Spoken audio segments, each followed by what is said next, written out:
आया समय, माता चंचूला देवी के पति बिंदु, जिनका जन्म तो ब्राह्मण कुल में हो गया, लेकिन उनके कर्म ब्राह्मण वाले नहीं थे। खूब गलत कर्म करना, मदिरा पान करना, चोरी करना, वेश्यावृत्ति करना, गलत संगत में पड़े रहना, जुआ खेलना, इतने गलत कर्म बिंदु के जीवन में भरे हुए कि पार लगना असंभव था। बिंदु ने खूब गलत कर्म करे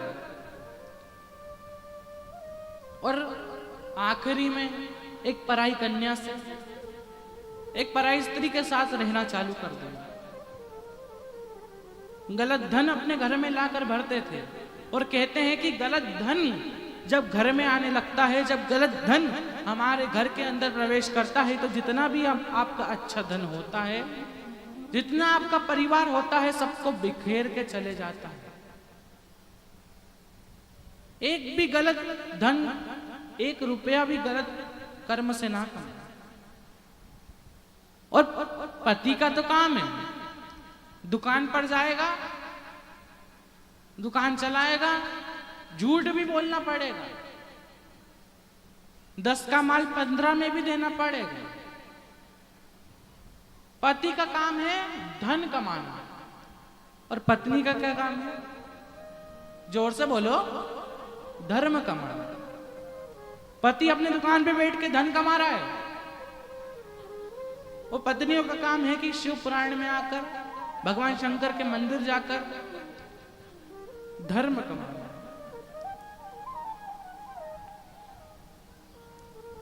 कहते हैं बहुत लोग कि गुरुजी, हमारा पति तो हमें शिव पुराण में लाए ही नहीं, हमारा पति तो हमें दान पुण्य करने दे ही नहीं। तो कहा किसने है? घर पर बैठो, शिव पुराण सुनो। गुरुजी, हम तो मंदिर चले जाते हैं, लेकिन हमारी जो देवरानी है, जेठानी है, हमारे घर के कोई मंदिर जाते ही नहीं। तो कहा तुम ही काफी हो ना, तुम ही काफी हो, सबको ले जाने की जरूरत भी नहीं है। वो है अभी कल कथा सुनी थी कि नहीं सुनी थी? कौन कौन आया था कल? हाथ ऊपर उठाओ। इतने लोग आए थे कल। देवराज नाम के ब्राह्मण की कथा हुई थी। देवराज नाम के ब्राह्मण की माता जी ने भगवान शंकर को जल चढ़ाया, भगवान की पूजा करी, भगवान की अर्चना करी, भगवान का नाम जाप करा, भगवान की भक्ति करी, भगवान का नाम स्मरण करा। तो माता जी के जल के बल से, माता जी की भक्ति के बल से पूरे घर का कल्याण हो गया। तो कहते हैं कि घर में कोई एक ही भगवान शंकर को एक लोटा जल चढ़ा दे, भगवान शंकर को एक लोटा जल चढ़ाकर बेलपत्र चढ़ा दे, भगवान का नाम जाप कर ले, भक्ति में लग जाए, तो पूरे घर का कल्याण अपने आप हो जाता है। किसी और को ले जाने की जरूरत नहीं, खुद ही चले जाओ। नहीं सुन रहा, मत सुनने दो। अगर भगवान से कोई भगवान के नाम से चिढ़ता है, तो उसके सामने जाकर एक बार 3 बार ताली बजा के हर हर महादेव कह दो, तो ऐसे ही बंदर जाना चालू हो जाएगा। है अब पति शिव पुराण ने सुनने जा रही है, एक दिन टीवी पे बैठा के गुरुदेव की शिव पुराण सुना दो। अगर तब भी नहीं सुने तो रोज फुल आवाज कर कर, फुल वॉल्यूम कर कर अपने घर में शिव पुराण लगा दो। 1 महीना सुनोगी, 2 महीना सुनोगी, 3 महीना फुल आवाज में सुनोगी, और कभी ना कभी तो पति आकर तुम्हारे पास 10 मिनट बैठेगा कि क्या सुनकर ही देखे तो सही।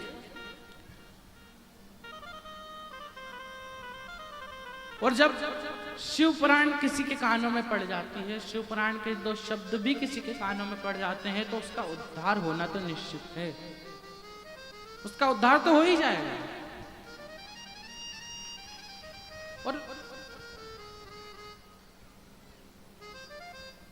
कोई काम नहीं आएगा रे, ना धन काम आएगा, ना पैसा काम आएगा, ना धन काम आएगा, ना वैभव काम आएगा, ना इज्जत काम आएगी। अंत समय में काम आएगा तो मेरा जो भोलेनाथ है ना, वही काम आएगा। फिर वही बात कहेंगे, हमको क्या मतलब है इस दुनिया से, आज आए हैं कल चले जाएंगे। हमको क्या मतलब है इस दुनिया से, आज आए हैं कल चले जाएंगे। अगर भरोसा करना ही है, अगर विश्वास रखना ही है, तो मेरे महादेव पर रखो, जो अंत समय में भी तुम्हारे काम आएंगे, जो अंत समय में हर समय में तुम्हारे काम आएंगे। और प्रैक्टिकल कर कर देखना है। मेरी बुआजियों से निवेदन है, कभी बुरा लगे, कभी दिल दुखे, कभी अच्छा ना लगे, तो एक बार भगवान शंकर की चौखट पे जाकर बैठ जाओ। कुछ मत कहो, बस जाकर बैठ जाओ।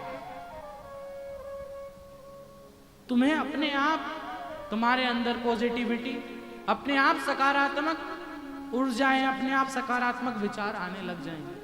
कुछ करने की जरूरत नहीं, बस भगवान शंकर की चौखट पे आकर बैठो और भगवान शंकर तुम्हारा दुख समझ लेंगे। उनको तो कहने की भी जरूरत नहीं है रे।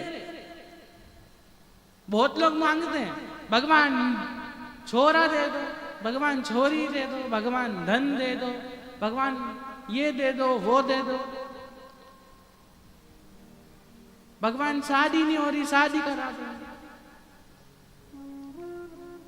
अब 24 घंटे तो तुम मांगते रहो, और अगर मांगो भी तो बस इतना मांगो कि भगवान शंकर हमें तो कुछ नहीं चाहिए, बस आप साथ होना तो मेरे पास सब कुछ है, फिर मुझे किसी चीज की जरूरत ही नहीं, बस आप साथ रहो। और 24 घंटे मांगते रहो तो भगवान शंकर भी कितनी इच्छाएं पूरी कर रहे हैं।